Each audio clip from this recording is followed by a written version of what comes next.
The great chamber of the Galaxy Empire was filled with light and sound.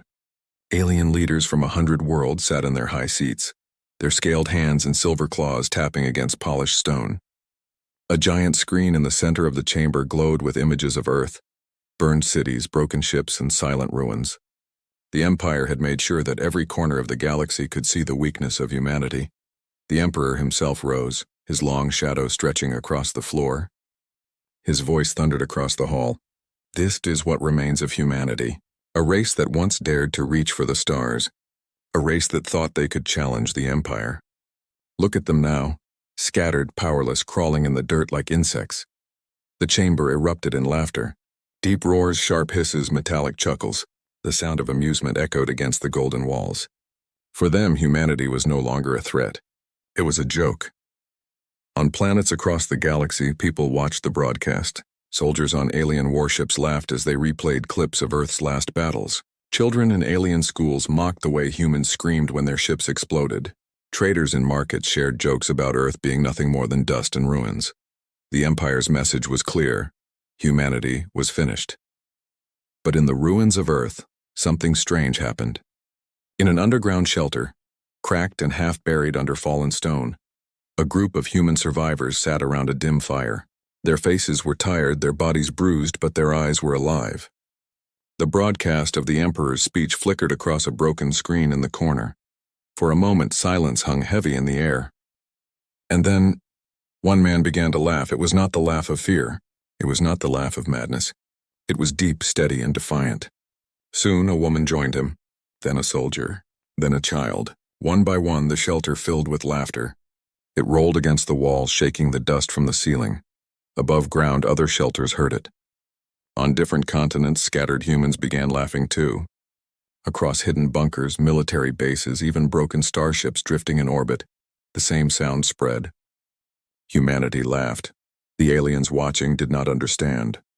On one warship orbiting a distant planet, a commander replayed the signal again and again. He tilted his scaled head and narrowed his eyes. "Why are they laughing?" he asked his officers. "Do they not know they are defeated?" "They are insane," one officer replied. "They have lost their minds," said another. But the commander was not so sure. He had fought humans before. He had seen them fight even when their ships burned. He had seen them stand even when the ground beneath them was ash. He knew this laughter was not weakness. It was something else. Back in the Empire's chamber, the Emperor grew silent as he listened to the reports. The laughter had spread too far, too fast. The human survivors should have been broken, begging, silent. Instead, they mocked the Empire in the most dangerous way possible, without fear. The laughter carried through the galaxy like a wave. Hidden transmitters picked it up. Old satellites bounced it across star systems. On planets enslaved by the Empire, alien workers paused in their fields. They listened. Some began to smile. Some began to laugh too. The Emperor slammed his hand against his throne, silenced them, erased them, destroy the last of their kind. But the sound could not be erased. The more the Empire tried to cut it off, the louder it seemed to grow. In the shelters of Earth, the survivors kept laughing. Tears filled their eyes, but not from sadness. Their laughter was sharp, almost like a blade. They knew the truth. The Empire had made one mistake. It believed fear was stronger than spirit. It believed silence was stronger than hope. But humans had found a new weapon, one the Empire could not control. It was laughter. In one ruined city, a young soldier stood on a collapsed tower and shouted into the night, his voice carried by a cracked transmitter. "They think we are finished, but we will laugh until the stars themselves shake. Let them come. Let them see." The message spread. The laugh turned into a rhythm, a chant, an unbroken wave. The galaxy had never heard anything like it. The Empire's mocking had backfired. Instead of crushing humanity, it had awakened something hidden, something unstoppable. And in that moment, as the stars watched in silence, the most feared empire in the galaxy began to feel something they had never felt before: doubt. The laughter echoed through the stars like an unseen storm. The Empire, with all its ships and armies, had always ruled through fear.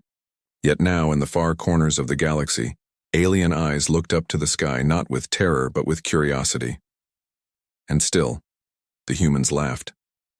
Reports poured into the Empire's capital every hour. Soldiers on the rim world spoke of hearing the sound even when communications were cut. Prison camps reported strange disturbances, workers smiling, guards uneasy. Some colonies had even stopped working, humming the strange rhythm of human laughter as if it carried strength. The Emperor called his council once again. His voice was sharp, filled with fury. This is no coincidence. This is no rebellion of arms. This is rebellion of spirit. And spirit spreads faster than fire. Humanity must be erased completely before their laughter infects the stars. The alien generals bowed their heads. Already the orders were clear. A new wave of warships would be sent to Earth, not to fight but to end. The fleet would erase every shelter, every survivor, every trace of the human race. This time no ruins would remain to mock the Empire. But deep within Earth's cracked surface, humans were already preparing. In a hidden command post beneath the remains of an old city, survivors gathered around a rough table of metal scraps. There were soldiers, engineers, doctors, and even children. No one wore uniforms anymore, but there was still an air of discipline in the room. An old captain, his face marked with scars, stood in the center. "They are coming," he said, his voice steady. "The Empire wants silence, but we will not give it to them. We will give them laughter louder than their guns." The group erupted in short laughs, not out of carelessness, but out of defiance. One young technician raised her hand. "Captain, we don't have ships." "We don't have weapons strong enough to face their fleet." The captain smiled. "Then we use what we have. We use ourselves." The survivors nodded. They had been planning for this moment long before the Empire realized the truth. Hidden in their laughter was something the Empire could not understand. It was not only defiance, it was communication. Old satellites once thought broken had been reactivated. Static bursts and strange rhythms hidden in laughter carried codes across the galaxy. To the Empire, it was nonsense. To humans, it was strategy. Every laugh carried a signal. Every joke carried a warning. Every burst of joy carried plans for survival. But the humans did not stop there. They knew they needed more than codes. They needed unity. And so wherever they could, they broadcast their laughter into the void, into broken frequencies, into the ears of enemies and allies alike. The laughter was not random, it was a net. And slowly, that net began to pull in others. On a mining colony enslaved by the Empire, alien workers listened in silence as laughter poured through old receivers. At first they were confused, then amused, and then they joined. Their voices were strange, not human, but their laughter carried the same rhythm. On a prison world, shackled soldiers of other conquered races smiled for the first time in years. When the guards tried to silence them, their laughter only grew louder. The Empire called it madness, but the galaxy was beginning to see it as courage. Meanwhile, high above Earth, the first wave of alien warships appeared. Their hulls were black as night, their engines burning with red fire. Each one was armed with weapons strong enough to destroy a city with a single strike. The commander of the fleet sent a broadcast across Earth.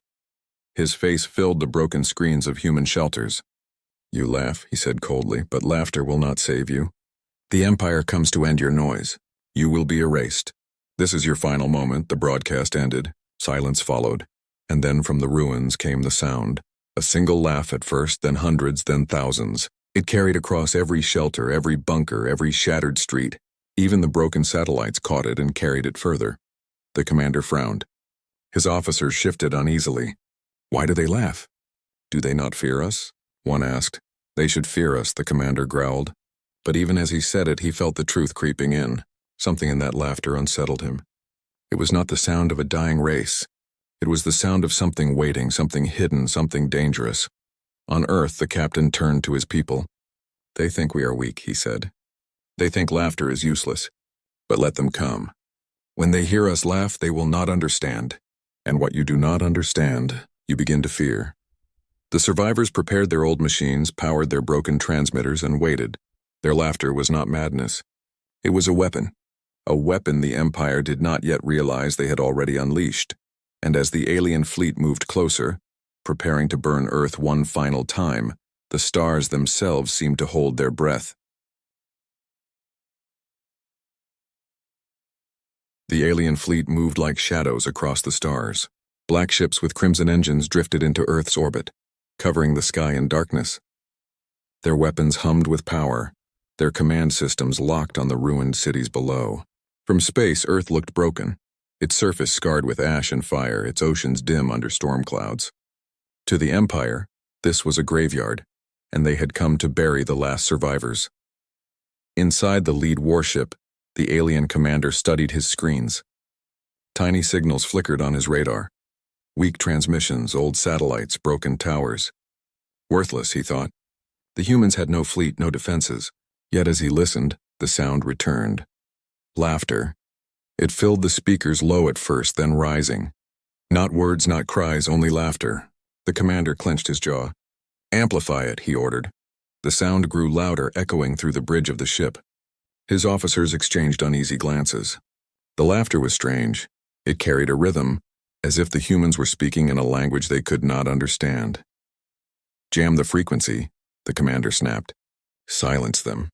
But the more they tried to jam it, the stronger it became.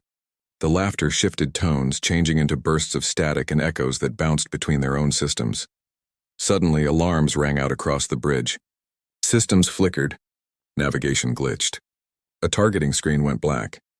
The commander's scaled hands gripped the console. "Report." One officer turned pale. "Sir, the laughter is inside our systems." On Earth, deep in the underground shelter, the captain and his crew smiled as they watched broken screens flicker with alien code. The young technician tapped her device with quick hands.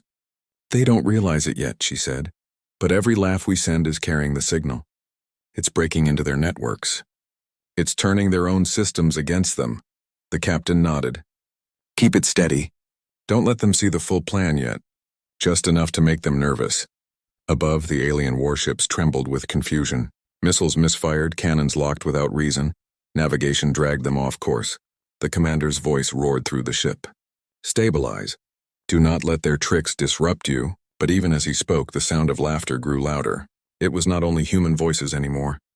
Across the galaxy, other species, slaves, rebels, silent colonies, had picked up the signal. They too were laughing. Some voices were high and sharp, others deep and strange, but together they wove a chorus that spread through the channels. The commander slammed his fist against the console. "This is not war. This is chaos." And chaos was the one thing the Empire could not control. The humans knew it. From their shelters, they sent more bursts, more coded laughter. Old satellites once forgotten came alive, bouncing signals through deep space. Rusted drones powered on for the first time in decades. What the Empire thought was madness was a network built in silence, hidden in plain sight. The first shot finally came. One alien ship, desperate to prove strength, fired a plasma beam down onto the surface. It struck the ruins of a dead city, sending fire into the sky. The ground shook, but the humans inside their shelters did not scream. They laughed louder. The commander gritted his teeth. "Why do they not fear?" Inside the shelters, the captain whispered to his people, "Do you see? They do not understand. Every strike they make only makes us stronger." Laughter spreads. Laughter unites. And when they fear what they do not understand, that is when we strike. Another officer on the alien ship cried out, "Sir, our communication lines, they're flooding with noise. The laughter is jamming our fleet." The commander stared at the screens. His own warships were blinded, unable to coordinate. The laughter echoed in every system, every frequency, every channel.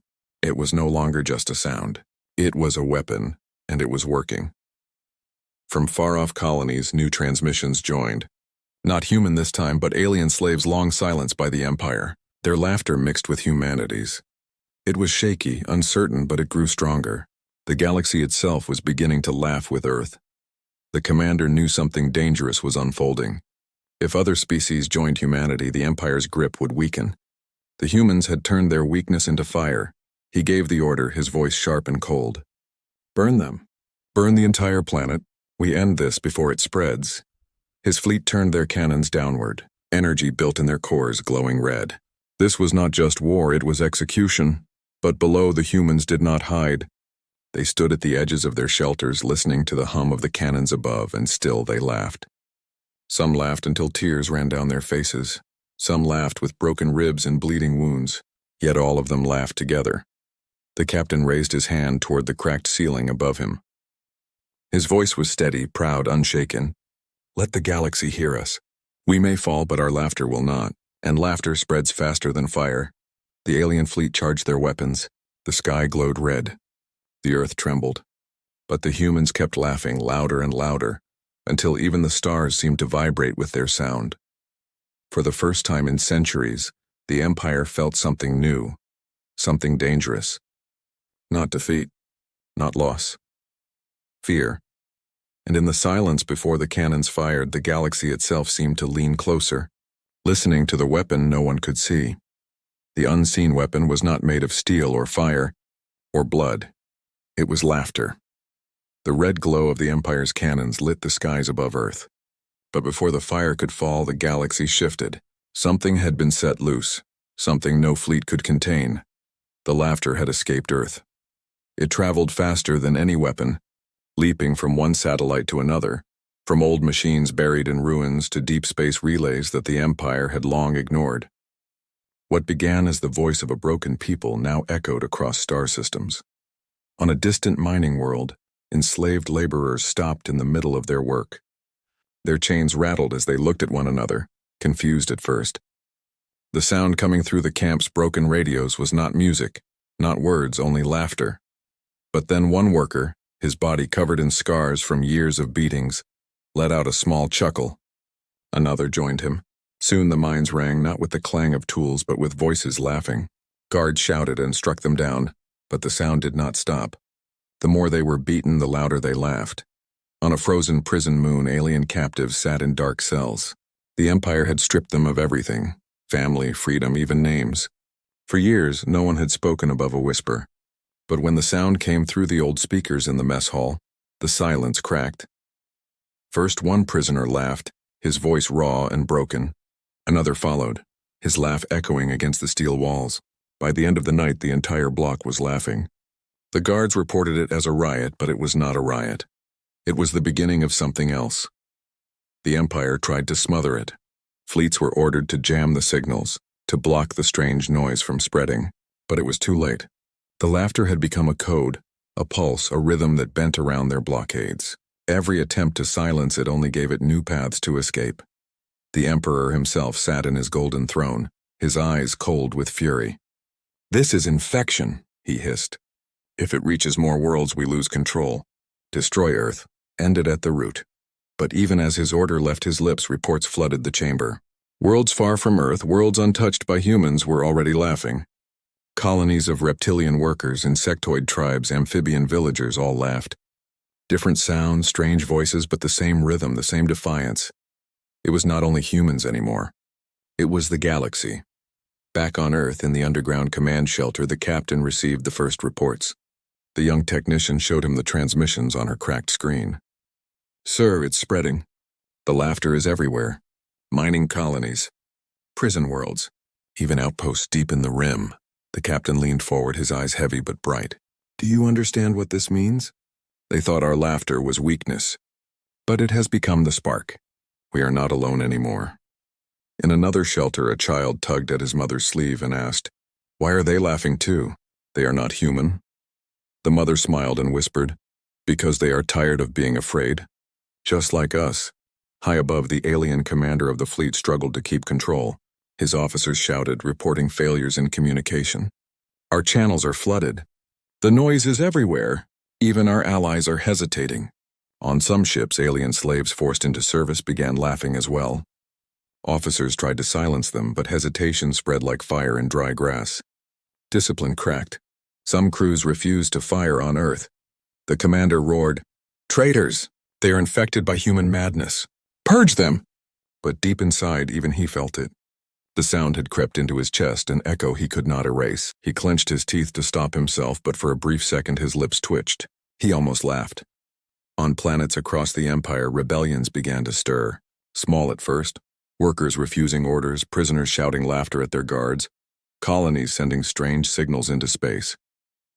But each act of defiance grew bolder, each voice added to the chorus. And in the great markets of the capital, where merchants once mocked humans as weak, whispers began to spread. If humans can laugh in the face of death, what does that make the Empire? If laughter is stronger than fear, what power do we really follow? Fear was no longer the Empire's weapon. The people had seen something greater. The Emperor pounded his staff against the floor of the chamber. Crush them. Before the galaxy forgets who rules. But it was already too late. The laughter had become more than sound. It was an idea, a living fire. The harder the Empire tried to crush it, the stronger it burned. Entire star systems heard it. Entire races joined it. In the shelter on Earth, the captain stood before his people. He could feel it, the galaxy rising. His voice shook with pride as he said, "Do you hear them? Do you hear the voices from far away? We were mocked, we were broken, but now we are the echo. We are the spark that carries across the stars." The survivors cheered, their laughter louder than ever. For the first time in generations, Earth was not silent. Earth was leading. Above them, the Empire's fleet prepared for final fire. Cannons glowed with power, engines screamed with heat. The commander gave the order. End this. No more laughter. No more Earth. But when the cannons charged, the fleet itself hesitated. Crews laughed. Systems glitched. Ships turned against each other in confusion. The Empire had built its power on obedience, but obedience was breaking apart. The commander looked at his screens and realized the truth. It was no longer a war of weapons. It was a war of voices, and the Empire was losing. For the first time, the galaxy saw the truth of humanity, not as weak, not as broken, but as something else, unstoppable. The galaxy was no longer silent. From distant moons to crowded colonies, from prison camps to mining worlds, voices once crushed by the Empire now rose in unison. They laughed. The sound flowed like a tide, carrying through stolen frequencies and broken channels, sweeping across the stars faster than any fleet. The Emperor sat in his throne of gold, his eyes burning with fury. Around him, the high chamber buzzed with reports of uprisings. Planets refusing shipments, soldiers abandoning posts, colonies chanting strange rhythms that echoed with human laughter. The Empire, built on fear, was cracking. "This madness must end," the Emperor roared. "Send the Grand Armada. Every ship, every weapon. If the galaxy has been poisoned, we will burn away the infection." But as the words left his mouth, even the generals at his side shifted uneasily. The laughter had reached them too. They had heard it in their homes, in their children's voices, even in the silent corridors of their ships. Some pretended not to notice. Others lowered their heads, afraid to admit the truth. They could not unhear it. Far away, Earth still burned. Cities lay in ruins, oceans scarred, skies blackened by smoke. Yet in the underground shelters, humans stood together, their eyes bright. The captain raised his hand and spoke to his people. "The Empire believes it still rules. But listen." Through the broken receivers came the voices of millions. Not only humans, but aliens of every kind. Laughter rolled through the static, strange and beautiful. It was not the sound of one species, it was the sound of many. "They mocked us," the captain said. "But we are no longer alone. The galaxy laughs with us. Today, fear ends." Above, the Grand Armada arrived. Thousands of ships, their engines turning the void red, their weapons glowing like suns. They filled the sky, blotting out the stars. To anyone else, it would have been hopeless, but not to humanity. The first cannon fired. A beam of light shot down, striking the Earth's surface. But even as the ground shook, the laughter grew louder. From orbit, the commander of the Armada heard it pouring into his bridge, filling his ears until he could not think. He shouted orders, but his crew was already breaking. Some laughed openly, others froze in terror, unable to obey. The laughter carried codes, hidden signals, whispers of rebellion. Ships turned against one another. Engines shut down without warning. Missiles armed themselves and refused to fire. The Armada, meant to be the sharpest blade of the Empire, was tearing itself apart. On the capital world, riots broke out in the streets. The Emperor's image appeared on giant screens demanding silence, but the people only laughed harder. Guards laid down their weapons. Merchants abandoned their stalls. Entire crowds filled the squares, laughing until the sound drowned out the Emperor's words. Inside the throne chamber, the Emperor rose, his body trembling with rage. "I am the voice of the galaxy. I am the one who commands. You will not laugh at me." But outside his walls, the sound rolled in waves, louder, closer, unstoppable. And then the doors of the chamber shook. It was not human soldiers who entered. It was the voices of those once enslaved. Alien rebels stormed the Golden Hall, their laughter echoing as they advanced. The Emperor raised his staff, his voice breaking. "You fools. This is not power. This is madness." But in their eyes there was no madness, only freedom. The last transmission from the capital spread across the galaxy. It showed the Emperor standing alone in his hall as the laughter surrounded him. His face twisted with fear, his voice lost beneath the rising chorus. He tried to speak, but his words were drowned. The final sound the Empire heard was not the roar of cannons, not the clash of steel, but laughter. On Earth, the survivors stood in silence as the message ended. The captain lowered his head. Around him, children, soldiers, and elders all smiled. The Empire was gone. Not because of weapons, but because of something greater. One young boy looked up at the captain and asked, "Did we really do this?" The captain placed a hand on his shoulder. "No, we began it. But the galaxy finished it with us." Above, the stars seemed brighter. The ruins of Earth still stood, but for the first time, hope rose higher than the smoke. Humanity had been mocked, broken, and left for dead. Yet their laughter had shaken the galaxy, torn down an empire, and lit a fire that no darkness could ever silence again. The captain whispered the words that would be remembered for generations. They mocked our weakness, but it was our laughter that shook the stars. And across the galaxy, voices answered, not in fear, not in silence, but in laughter that promised a new beginning.